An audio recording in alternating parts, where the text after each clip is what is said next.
I'll start again here. All right, once I mixed up my colors, I have my brushes at hand. I have a spray bottle near me. I'm ready to go.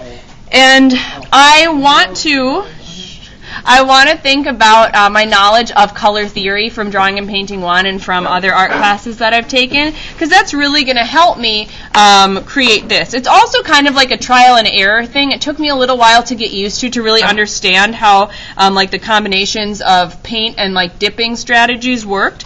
So don't be frustrated if this doesn't turn out perfectly. After a couple of tries, you get a lot better, especially since it is a new technique and it is something that not a lot of people teach. I don't expect anybody to be experts right away.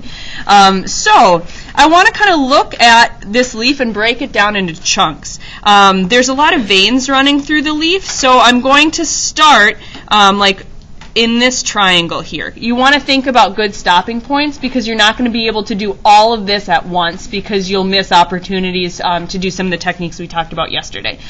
So I'm going to kind of start up here and then go here, because there's a lot of color variation. I know it's hard to see up here, so if you want, again, to come up, you're welcome to. So there's a lot of oranges in here. I know to make orange, I'm going to dip my brush in, let's see, this like orange red. I'm going to dip it in my other red, and I'm going to dip it in yellow. The color that I dip last will show up heaviest once I start painting. And I'm just going to put that down, see what it looks like. If it's too thick, I can dip my brush in water and then move this around a little bit more to get a watercolor effect. And then I'm just going to go from there. So I'm looking at my leaf. This color looks good. I feel like I could go a little bit darker. So I'm just going to dip in my reds, because I feel like I want a little bit more of that, and I'm going to brush that around. I also notice here that these are darker, so maybe I could add some blue, like a reddish blue, by dipping in my red and dipping in my blue and coming and making those dots. You're just kind of starting in one location and then moving outward and letting these colors kind of blend together. And let's see here. Maybe I want my brown plus my yellow to move this up. If the colors aren't exactly perfect, that's okay, but you're just kind of seeing what comes out of your brush by dipping in like 2 to 3 colors and then laying that down. I know it sounds kind of weird. It's just something that sometimes you got to try. I laid that down. It's way too red. That's okay. Instead of being like, oh, I'm just going to load some yellows on my brush and then brush it in there to kind of compensate for it. So I'm looking at what comes out of my brush after dipping in 2 or 3 colors, how that varies from what I see on my leaf, and then I'm just adding colors accordingly. So I'm just kind of working my way down here, working in segments so that I don't miss an opportunity to create some kind of cool texture. And I'll show you that in just a moment. Over here it gets a little bit darker and a little bit more purple, so I'm going to dip in my red and my blue to make purple. I'm dipping in my water to kind of spread that around and then blend it with the other colors I have. Leaves, especially these ones because they're so crunchy and kind of old, have interesting variegation to them. So different kind of cool patterns and irregularities. A nice way to convey that is I can just take my finger when areas are damp and I can press with my fingerprint to kind of disrupt some of those colors and to make things look weathered or old. So using your finger to add texture to these actually works really well. It's the closest thing to finger painting probably that you'll do in this class, unless you really set your mind to it. That's a little bit too red, so I'm going to dip in my yellow, add some water, and fix it. I can also, if colors really aren't right, I know that I can wet my brush down and clean it and then pull those colors off. So there is, kind of a way to erase watercolors. And I'm just working section by section on my leaf. I'm going to stop at this vein right here because I want to have a stopping point so that I can kind of evaluate what I'm doing. From here, I'm starting to get some of those kind of cool colors to run together. I'm liking what I see. I can take my spray bottle, and I'm going to have to borrow. Cindy, do you mind throwing me that spray bottle? Okay. Thank you. I want to make sure that it works. And If you don't want to do this too much or have this too wet, because everything will just kind of dissipate and ruin some of your piece. But if you do it kind of at the right time, and I just kind of mist this, the water lands on the damp paper and the damp paint, and then it'll create some of these little splotches. I can look too and see where there are splotches on my leaf, and I can also use this center tray if I want to mix together custom colors. Like I can see some of these splotches are like a dark purple, so I could mix that together and then just come in when my paint is still wet, so it expands. It's wet on wet painting, so you get kind of that soft edge, and then you can just add some of those details on top of this variegated wash that you made. You can also come in when it's dry. It's just a little bit harder, and then I can use my finger to kind of distress it. I could also, with these veins, flip my brush over and carve those in, and then I could add the correct pigment using a fine brush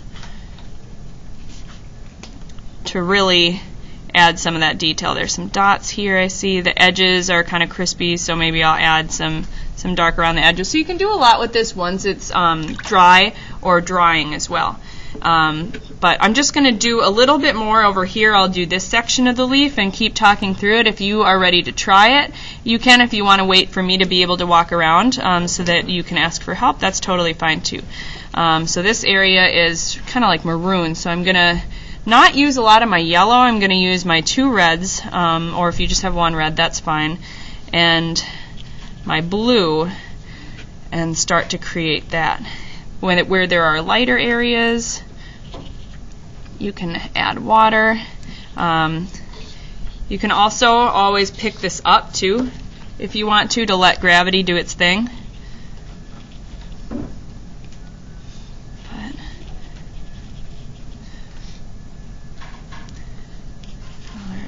This is more purple down here. You'll notice if your pigment, if you have too much water, if you're not able to create some of those like nice dark colors. If that's the case, you might want to add more paint. I'll keep that hole there, because you can always thin it down with water, but it's hard once you start to add more pigment to something that's just not there.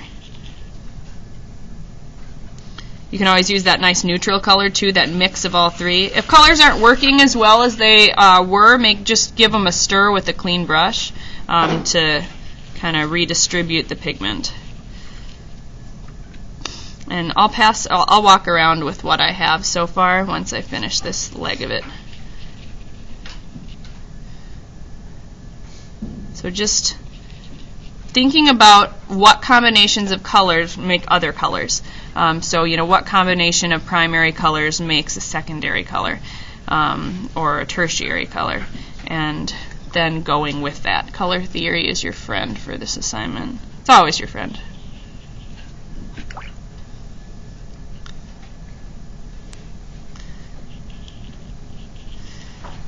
So the reason I want to work in segments like this is, like I said earlier, to make sure that I don't miss an opportunity to distress this to make it look pretty realistic. So I have my watercolor laid down. Maybe I want to, in some of these areas where I see texture, use my fingerprint. Maybe I want to use the back of my brush to carve out some of these veins in the leaf. There we go. Thank you. Maybe I want to use my spray bottle.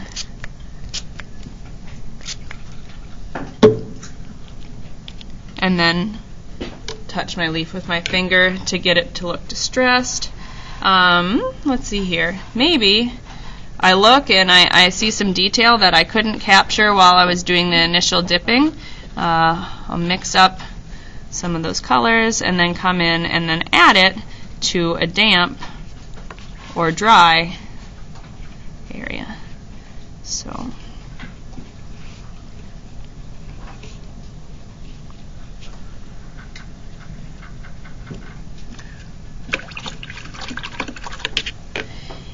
I look and I notice, oh geez, you know, I just really missed a color, I need to lift some out, you can take a damp and clean brush, so swishing it around in water, and you can come and, just like you practiced yesterday, you can lift some of this off if you want.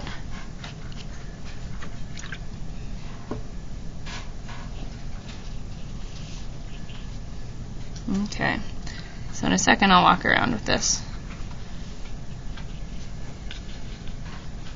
Watercolor doesn't always need to be done in one wash. It can be, but the most success I've found with it is doing this initial wash with the dipping and moving paint around, kind of working from one central area and finishing areas of your painting in chunks.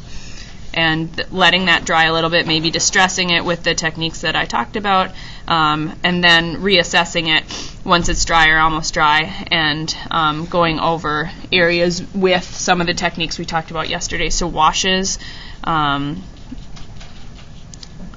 on wet, wet on dry painting, etc.